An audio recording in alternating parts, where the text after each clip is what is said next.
Bueno, en shock, ¿no? Después de las medidas anunciadas, las medidas arancelarias anunciadas por el presidente de los Estados Unidos, Donald Trump. Pero miren el contexto en el que esto se da para la Argentina, que tiene naturalmente, como muchos de los países involucrados, una suba de sus aranceles y todo el perjuicio económico que eso eventualmente puede traer, pero tiene paradójicamente al presidente Milei en este momento en los Estados Unidos, que se va a ver con Donald Trump esta noche. Ahora va a contarnos Carlos Sarvía alguna inquietud que hay respecto de la agenda y los horarios a la hora que llega Trump, si efectivamente se cruza o no con Milei. Entiendo que sí, igualmente. Pero el presidente Milei tuiteó hace algunos minutos esto, y es muy importante porque se acaba de producir una reunión, que ahora le vamos a contar, entre el canciller Wertheim y, un representante de comercio, ¿no?, del gobierno de los Estados Unidos. Entonces el presidente Milei dice, los grandes analistas, ¿no?, respecto de, lo que está hoy sobre la mesa es que esto puede ser perjudicial para la economía argentina. Entonces él dice, los grandes analistas entenderán los alcances de este posteo, el posteo de Eric Trump, que ahora les vamos a contar. Sabrán quién estuvo y quién fue uno de los primeros que se ha reunido con el secretario de Comercio de los Estados Unidos luego de su entrevista con Bloomberg. Ánimo. Eric Trump dice, yo no quisiera ser el último país que intente negociar un acuerdo comercial con Donald Trump. El primero en negociar ganará. El primero en negociar ganará, dice Eric Trump, y el último perderá. Entonces Milei, ¿qué dice? El primero en negociar ganará. ¿Quién fue el primero que se sentó con el secretario de Comercio de los Estados Unidos? Ni bien se conocieron las nuevas medidas arancelarias de Trump, este famoso Liberation Day.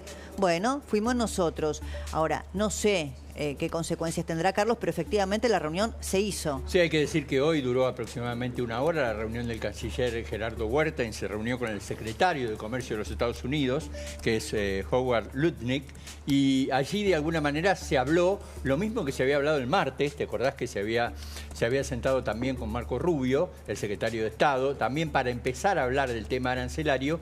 Y hoy refuerza esa posición el vocero presidencial Manuel Adorni, secretario de Medios, cuando dice que Donald Trump no es un proteccionista, sino que está haciendo de alguna manera defender un poco el comercio de la economía de los Estados Unidos. No sabemos qué pasará, pero este dato sí es objetivo porque recién hacíamos referencia al tuit del presidente Milei, que retuitea un posteo de Eric Trump que dice, el primero en sentarse a negociar ganará, el último en sentarse a negociar perderá. ¿Quién fue el primero que se sentó a negociar? Argentina. Esta es la reunión, la hace referencia el canciller Wertheim en este tuit, en este posteo, en la red social X. A propósito del encuentro, dice gracias, Wertheim dice gracias a este gran equipo por el trabajo que impulsa en el fortalecimiento del comercio bilateral entre Estados Unidos y la República Argentina. Nos espera un gran futuro.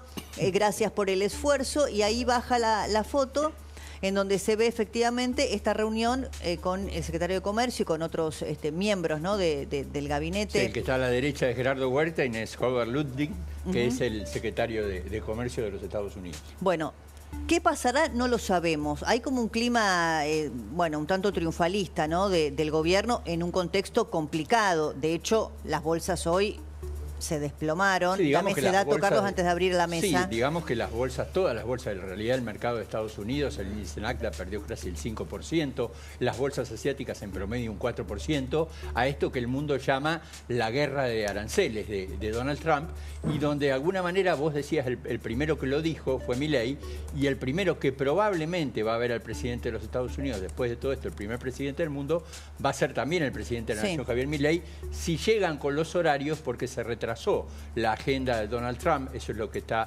explicando de alguna manera que llegaría como a la reunión, a esta comida y a esta recepción. Sí, el presidente Milei tendría que cambiar el vuelo para venir más tarde por ese premio que le van a dar. Claro, porque Trump llegaría como a las 11 de la noche, hora local. 11:30, 12 de la noche, dicen hora local. Entonces, probablemente el presidente Milei regrese mañana. Exactamente. O sea, vuele mañana desde... No lo sabemos, estamos especulando, porque después dicen son mentirosos, acá no es que mentimos, estamos simplemente especulando, no tenemos la información. Si es que el presidente podría retrasar un poquito su estadía en los Estados Unidos para regresar a Argentina, para efectivamente poder encontrarse con el presidente Donald Trump.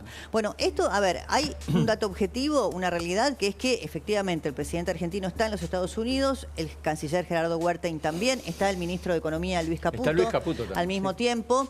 Y estas reuniones se están realizando. ¿Cuáles son las consecuencias que tendrán? No lo sabemos, pero que las reuniones efectivamente existen en el contexto en el que Trump generó esta zozobra mundial, es así. Hay un nuevo tuit, un nuevo posteo, lo compartimos, esto lo acaba de postear la Cancillería Argentina en relación a todas estas reuniones que está manteniendo en este momento el gobierno. Dice Cancillería Argentina a través de su cuenta oficial, el canciller Wertheim se reunió en Washington, D.C. con el secretario de Comercio de los Estados Unidos, Howard Lutnick, y con el representante de Comercio de los Estados Unidos, el embajador Jameson Green. Trabajo altamente productivo, gran entendimiento mutuo y optimismo para el futuro entre nuestras naciones. Y ahí postean las fotos, a ver si las podemos ver, con las dos banderas, ahí están. Bueno, que esto está sucediendo es un dato objetivo, es una realidad. Ahora, ¿qué consecuencias tendrá? No lo sabemos. El presidente Milei, en un posteo un tanto triunfalista, decía, bueno, Eric Trump acaba de decir, el primero que se siente a negociar ganará, el último perderá. Que somos de los primeros, somos de los primeros. ¿Cómo nos va a ir? No sé. ¿Qué tal? Está con nosotros Diego Velar, a quien ya lo saludo. Está también María Castiglione, economista, gracias por venir, y Gabriel Slavinsky, analista político. Empiezo por vos, Diego. Mira, creo que es bueno, fue casi casual, no fue pensado así, pero que sea el primer presidente que empieza la negociación. Son 192 los países, así que están haciendo todos cola. Él sacó el número 1. Sí. Me parece muy útil eso. Los resultados los veremos. Hemos visto ahí, ustedes lo han mostrado a Moisés con la tabla de la ley, ¿no? Mostrando ese enorme desorden. Algunos ya creen que esto es la nueva era o el nuevo orden internacional. No es un nuevo orden internacional, es un desorden y un caos absoluto. Yo te acabo de mandar un discurso de Ronald Reagan maravilloso, que es como si le estuviera hablando a Donald Trump. Contame o recordanos, ¿qué decía? Dice que todo esto está mal, que la obligación de un presidente norteamericano es tener mucha prudencia, no aumentar los aranceles. Los aumentos de aranceles generan ¿Es un discurso de qué año? Distorsión, 1980 y pico. Sí. Es maravilloso. En algún momento, ahí lo tenés, y lo tenés como está publicado en España, está subtitulado además en castellano, en español. Realmente yo creo que esto es una tragedia lo que está ocurriendo. Yo estudié en Estados Unidos, fui 2 veces embajador en Estados Unidos. No tengo la menor duda que esa enorme nación, a la que admiro profundamente, va a encontrar las fórmulas de check and balances de 250 años de su historia. Ha pasado momentos mucho más difíciles. Y esto será superado, sin lugar a duda. Estados Unidos no es una nación periférica que pueda hacer nacionalismo y proteccionismo. El sistema norteamericano está mundializado en los últimos 80 años. Se instaló en Japón, en China, en Rusia, en Europa, en América Latina. Por lo tanto, no existe una economía norteamericana como existe una economía argentina. Hasta nosotros estamos mundializados porque tenemos una cantidad de empresas que articulan con el resto del mundo. Nuestra industria automotriz está articulada con la industria automotriz de todo el mundo. Quiere decir que ese mundo es un mundo del pasado. Los que crean que esta es una nueva era, que dejen de tomar, que dejen de festejar, porque esto no es una nueva era, es mirar al pasado, y yo estoy seguro que va a ser superado y muy rápidamente. Bueno, algunos dicen que es una característica del propio Trump, quienes lo conocen o se basan en algunos gestos previos, esto de primero, bueno, golpear, dejarte un poquito groggy y después sentarse a negociar, que probablemente es lo que suceda. Un pequeño comentario, en las tablas de Moisés, que mostró, no está ni México ni Canadá.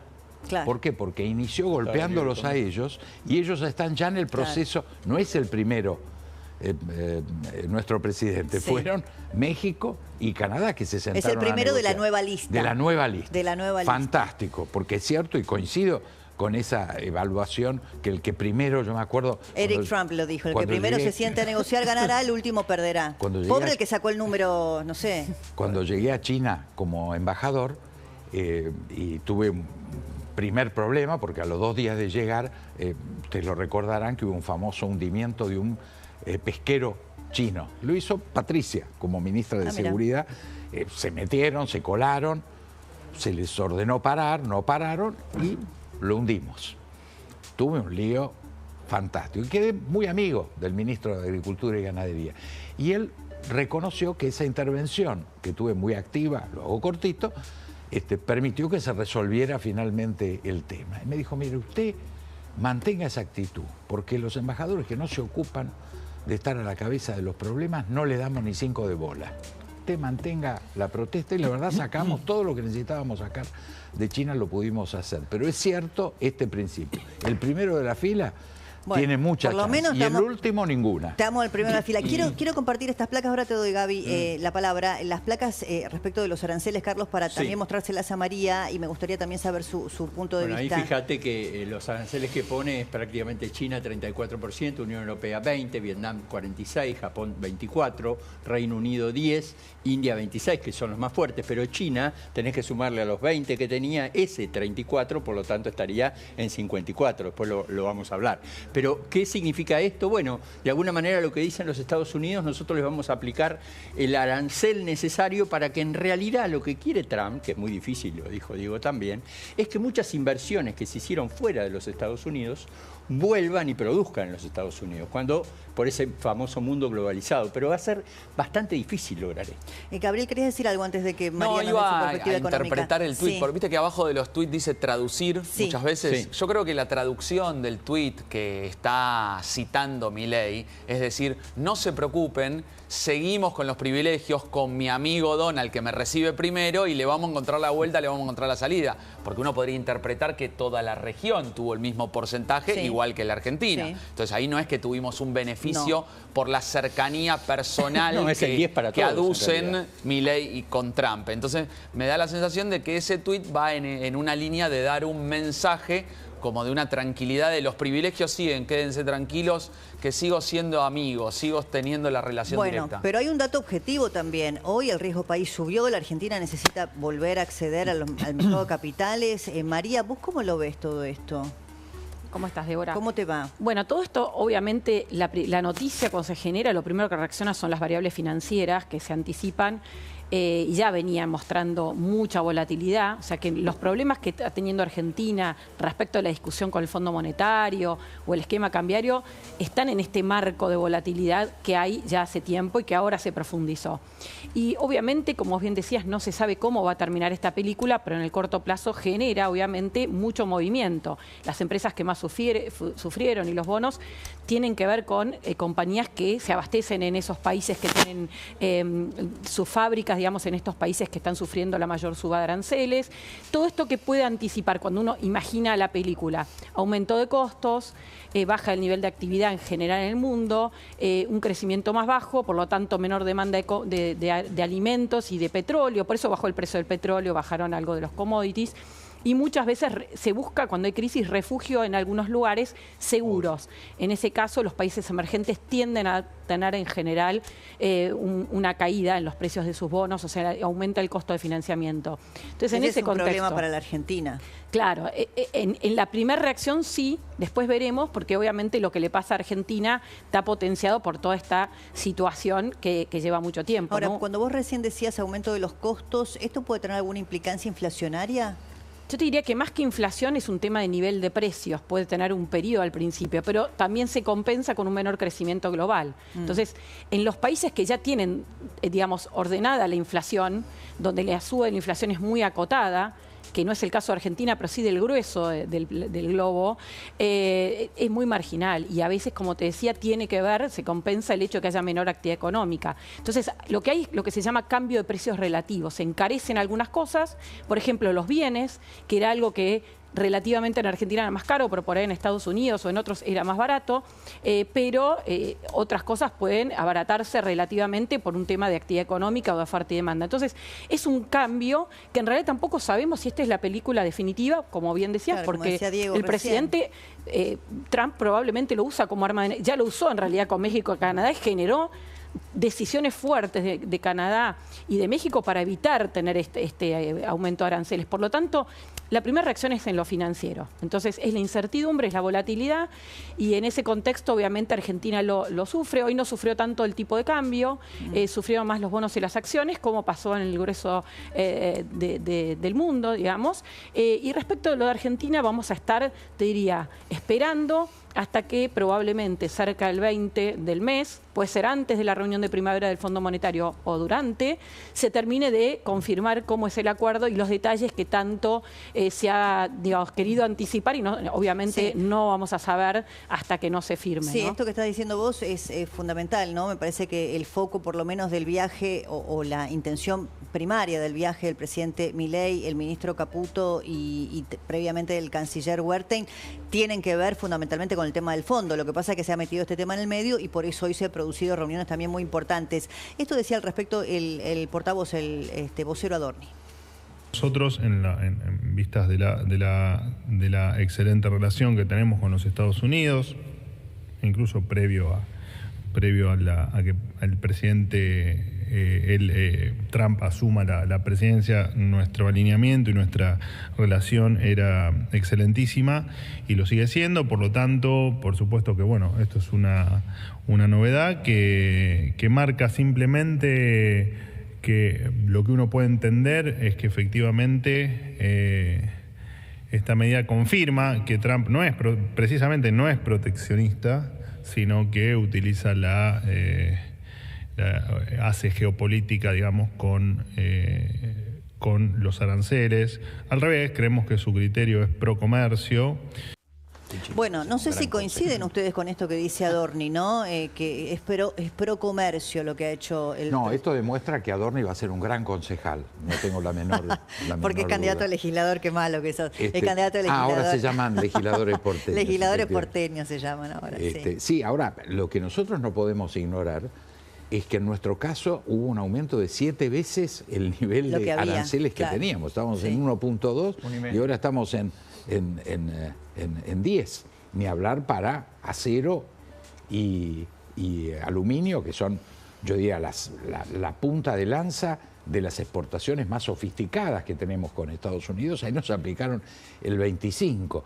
O sea, si queremos plantear que esto no es proteccionismo, a mí me parece perfecto en el campo del surrealismo, ¿no? Pero la realidad es que esto ha sido un golpe brutal a todo el mundo. Brasil, ayer el Congreso le dio autorización al Ejecutivo porque no sabía qué pasaba para aplicar lo que se llama retaliaciones, que son castigos compensatorios de lo que esperaban que viniera, y al día de hoy no al nivel del presidente, por eso ganó la carrera de quién llega primero nuestro presidente, pero a nivel de ministros ya estaban hoy negociando también los brasileños y todos los países del mundo. Una suerte de reciprocidad, que toda esta tabla que vimos es la base de negociación, así plantea este señor Trump cómo quiere gobernar el mundo. Sí, Gabriel, me voy al Senado, pero quiero escucharte, sí. Sí, me parece que, digamos, sobre todo tomando lo que decís de Adorni y cómo se le pregunta, tomándolo al juego político local, la primera es la complejidad para Adorni de explicar cosas que se le va a complicar, y me parece que mirando la elección porteña va a tener que hacer malabares casi en una especie de circo romano político. Eso por un lado. Por el otro, creo que, nuevamente, la incomodidad del gobierno nacional, entendiendo de que recibe una mala noticia de alguien que presumía que era un gran aliado en una relación personal. Sí, sí. Bueno, quiero compartir con ustedes esto que acaba de ocurrir. Saben ustedes, la sesión en el